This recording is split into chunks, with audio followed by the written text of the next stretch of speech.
அத்தியாயம் 32 மீண்டும் ஒரு தாக்குதல். பொய் சொல்வதால் ஏற்படும் விளைவுகள் என்ன? பினோக்கியோவின் மூக்கு நீளமாகும். நாம ஒன்னும் பின்னோக்கியோ கிடையாது. ஆர்த்தியின் முகம் சிவந்தது. அஜயன் பொறுத்தவரை சரி, அஜயன் போன்ற ஒருவருக்கு பொய் சொல்வது சாப்பிடுவதும் குடிப்பதும் போலவே சாதாரணமானது. அகிலன் தன்னை அஜயனைப் போல திறமையான நடிகராக கருதவில்லை. ஆனால் பொதுவாக அவர் எப்போது பொய் சொல்வான் என்பதை பெரும்பாலான மக்களால் அறிய முடியாது. இருப்பினும் அவன் பொய் சொல்லும்போது விளைவுகளை சந்திக்க மாட்டார் என்று இது அர்த்தப்படுத்துவதில்லை. அந்த பெண் வீரரின் குடும்பப் பெயர் சுடோர் என்று கேட்டபோதுதான் அகிலன் இறுதியாக உணர்ந்தார். அவள் அவனை நைட் அகிலன் என்று அழைத்ததில் ஆச்சரியமில்லை. சிறிது நாட்களுக்கு முன்பு ஃபயர்ஃபாக்ஸ் கூலிப்படைக்குழுவில் ஒரு தவறான அடையாளத்தின் கீழ் ஊடுருவுவதற்காக அகிலன் சுடோர் என்ற மாற்றுப் பெயரை பயன்படுத்தினார். இப்போது உண்மையான சுடோர் போலி சுடோரை தேடி வந்துள்ளார். சில சிறிய தவறான புரிதல் இருக்கலாம் என்று நான் நினைக்கிறேன். அகிலன் சற்று குற்ற உணர்ச்சியுடன் அரை அடிப்பின் வாங்கினான். என்ன தவறான புரிதல்?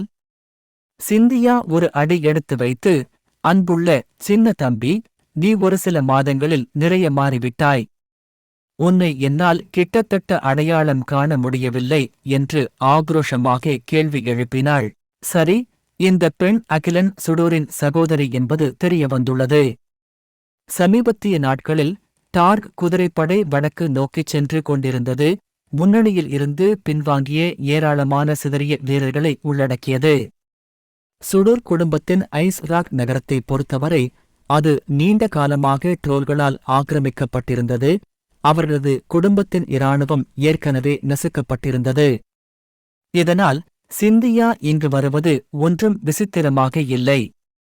இருப்பினும் அகிலன் விசித்திரமாக கண்டது என்னவென்றால், அவன் ஒரு காலத்தில் தன் சகோதரனைப் போல ஆள்மாறாட்டம் செய்ததை அவள் எப்படி அறிந்தாள் என்பதுதான்.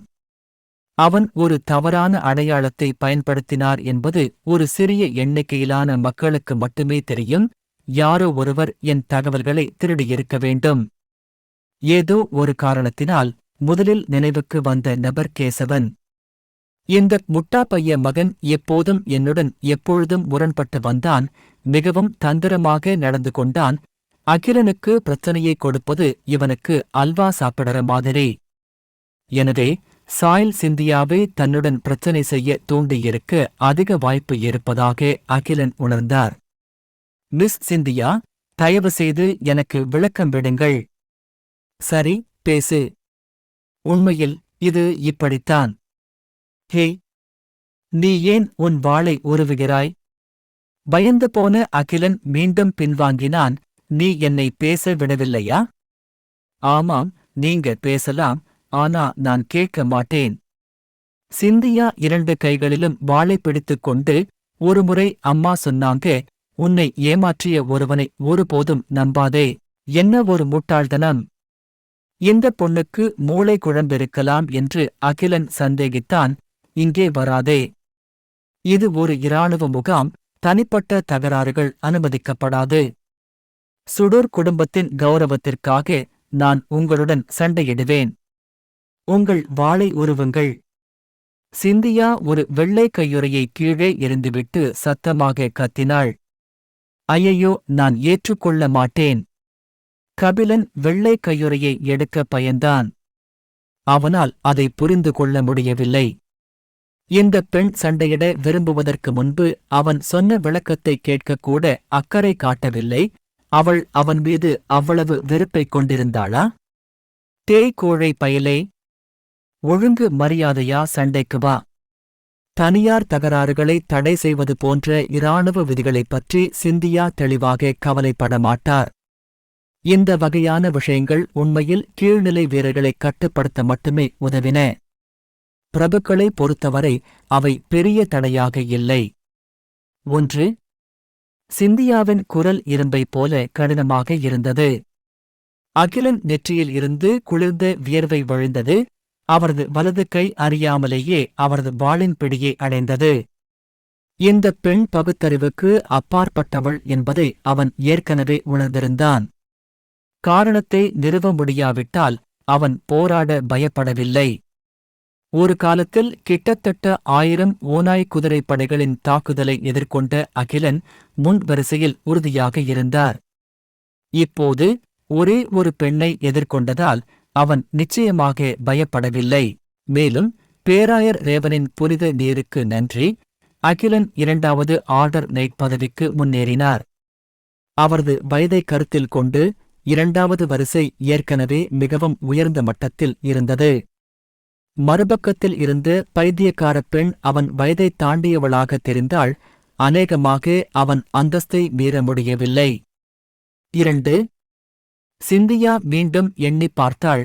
அவள் முகம் குளிர்ந்தது. அகிலன் ஒரு ஆழ்ந்த மூச்சை எடுத்து இடுப்பிலிருந்து நீண்ட வாளை உருவினார்.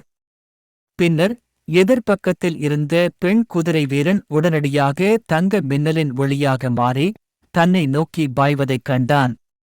ஏய் பைத்தியம், 3 சொன்ன பிறகுதான் தாக்கணும். 3வது எண்ணும்போது தாக்கத் தொடங்குவது சரி இல்லை லூசு. போம். ஒரு பெரிய சக்தி தன்னை தாக்குவதை மட்டுமே அகிலன் உணர்ந்தார். ஒரு பீரங்கி தாக்குவது போல் உணர்ந்தான். இந்த பைத்தியக்கார பெண் அநேகமாக ஒரு 3வது ஆர்டர் நைட்டாக இருக்கலாம். மகிமையின் ஆண்டவரே, உலகை ஒளிரச் செய்யுங்கள் என்று கத்தினாள். சிந்தியா இன்னும் தனக்குள் பிரார்த்தனைகளைச் சொல்லிக் கொண்டிருந்தாள். அவளிடமிருந்து தங்கப் புனித ஒளி வெளிப்பட்டதால் அந்தக் காட்சி மிகவும் தீவிரமாக மாறியது. ஆனால் மற்றொரு வாழ்த்தாக்குதல் அவனுக்கு வந்ததால் அகிலன் நகைச்சுவைக்கு நேரமில்லை. பயங்கரமான தற்கொலை சக்தியே அவனை நெருங்கி வந்தது. அகிலன் தாக்குதலை தடுக்கவே முடியவில்லை. ஆனால் அந்த பெரிய தாக்கத்தால் அவரது கைகள் மரத்துப் போயின. கிட்டத்தட்ட அவரது வாள் கீழே விழும் நிலைக்குச் சென்றது. என் இதயம் தூய்மையானது, அது தீமையை சுத்தப்படுத்துகிறது. சிந்தியாவின் மாணாக்கள் தூய தங்கமாக மாறினர். எந்த மனித உணர்ச்சியும் இல்லாமல் பயங்கரமான தெய்வீகமாக இருந்தனர். மீண்டும் ஒரு பயங்கரமான வெடிப்பு ஏற்பட்டது. அகிலன் உதைக்கப்பட்டு பறந்து அனுப்பப்பட்டார். இந்த முறை அவன் வெகுதூரம் பறந்து அருகில் உள்ள கூடாரத்தில் மோதித் விழுந்தான். கூடாரத்திலிருந்து வீரர்கள் பீதியுடன் ஓடினர். ஆனால் சிந்தியாவின் உடலை பார்த்தார்கள். அவளுடைய உடல் தங்க ஒளியால் பிரகாசித்தது. எனவே அவர்கள் வெறுமனே தங்கள் வாள்களை ஒதுக்கி வைத்துவிட்டு தஞ்சம் புகுந்தனர். அதற்கு பதிலாக சண்டையை பார்க்கத் தொடங்கினர். 2 மாவீரர்கள் சண்டையிட்டுக் கொண்டிருந்தனர். நிச்சயமாக தாழ்ந்த வீரர்கள் தலையிடத் துணியவில்லை. அகிலன் இரத்தத்தை துப்பினார். பல விலா எலும்புகள் உடைந்ததாக உணர்ந்தார். முந்தைய காயங்கள் முழுமையாக ஆறவில்லை. பெண்ணே, என்னை எதிர்க்கத் துணியாதே. நிச்சயமாக அந்த அச்சுறுத்தல் சிந்தியாவுக்கு ஒரு பொருட்டல்ல. அவள் இடைவிடாமல் உறுதியுடன் வாளை எடுத்து இவ்வாறு கூறினாள். எதற்கும் பயப்படாதே, வெல்ல முடியாதவன். அவளுடைய ஆணவமான நியாயமற்ற அணுகுமுறை இறுதியாக அகிலனை விளிம்பிற்கு தள்ளியது. ஒரு மிருகத்தின் கர்ஜனை போல அகிலன் ஒரு கர்ஜனையை வெளியிட்டார். பழைய நினைவுகளிலிருந்து விவரிக்க முடியாத கோபமும் வெறுப்பும் பொங்கி எழுந்தன. தற்காலிகமாக அவன் மனதை ஆக்கிரமித்தன. அகிலன் அவரது முன்னோடிகள் அல்லது உலகத்திற்கு கூட சொந்தமானது அல்ல. பண்டைய படுகொழியில் இருந்து வந்தது போல காலத்தின் வழியாக திடீரென்று கீழே இறங்கினான். அகிலன் பின்னால் பிரதிபலித்தபடி நிலவொளி சுழன்றது. அங்கே ஓரளவுக்கு தெளிவாக தெரியாமல் ஒரு பயங்கரமான மாயத்தோற்றம் தோன்றுவது போல் தெரிந்தது. அதன் இரத்த கிளறி தெரிந்தன. இருளில் அதன் பெரிய கருப்பு இறக்கைகள் விரிந்திருந்தன. சிந்தியாவின் தங்கக் கண்கள் ஒரு கணம் ஆச்சரியத்தைக் காட்டின. அவள் ஒரு மாயையைக் கண்டதாக நினைத்தால் அது அவளுடைய எண்ணத்தை தகர்த்தது. விரைவாக அவள் தன்னைத்தானே சமாதானப்படுத்திக் கொண்டாள். உறுதியாகவும் பக்தியுடனும் இரு. விரைந்து சென்றாள். உங்க ஐசீக்கிரமா அனுப்புங்க. அகிலன் பெருமளவில் கர்ஜித்து முன்பு எப்போதும் இல்லாத வகையில் பயங்கர சக்தியின் எழுச்சியை வெளியிட்டு தனது வாளை வெளியே எறிந்தார். பே! சிந்தியாவின் மார்பில் இருந்த கவசம் உடைந்து ஒரு பெரிய ஓட்டையை விட்டுச் சென்றது. அதன் துண்டுகள் சுற்றி சிதறிக் கிடந்தன. அவளுடைய உள்ளாடை இரத்தத்தால் சாயமிடப்பட்டது. மேல் சில பொத்தான்கள் உடைந்திருந்தன. அது அவளுடைய அழகான உருவத்தை ஓரளவு வெளிப்படுத்தியது. ஆனால் சிந்தியா அதை உணரவில்லை. மேலும் அகிலன் அசாதாரண அதிகார பிரயோகத்தால் அவள் பயப்படவில்லை. அவள் அமைதியாக தன்னை நிலைப்படுத்திக் கொண்டு மீண்டும் ஜெபிக்க ஆரம்பித்தாள். உறுதியாகவும் பக்தியுடனும் இருங்கள், முட்களைக் கடந்து விரைந்து செல்லுங்கள். பின்னர் அவள் மீண்டும் ஒருமுறை தாக்கத் தயாரானாள். இந்தப் பெண்ணை எதுவும் தடுக்க முடியாது என்பது போல. இந்தக் கட்டத்தில் அகிலன் சக்தி குறைவாக இருப்பதாக தோன்றியது. அகிலன் செய்த தாக்குதல் மிகவும் பயங்கரமான பலனை தந்தாலும் ஒரு நிலை வேறுபாட்டை கடந்து சிந்தியாவை அடக்க அவருக்கு உதவியது. இருப்பினும் அது அவனுடைய உடல் வலிமையையும் குறைத்தது. இவ்வாறு வெறிபிடித்த பெண் மீண்டும் குற்றம் சாட்டும்போது அகிலன் கண்களில் ஒரு கொலைகார பளபளப்பு தோன்றியது. அவன் ஒரு முடிவு எடுத்தார். தங்க நிற ஒளியுடன் பிரகாசித்து அந்த நீண்ட வாள் அகிலன் மார்பை நோக்கிப் பாய்ந்தது. அகிலன் தப்பிக்கவோ அல்லது தவிர்க்கவோ இல்லை. சிந்தியா தனது வாள் அகிலன் மார்பை துளைப்பதை பார்த்து கொண்டிருந்தாள். அவள் இதயத்தில் ஒரு பயம் நிறைந்தது. ஏனென்றால் அகிலன் வாள் அவள் தொண்டையில் இருந்தது.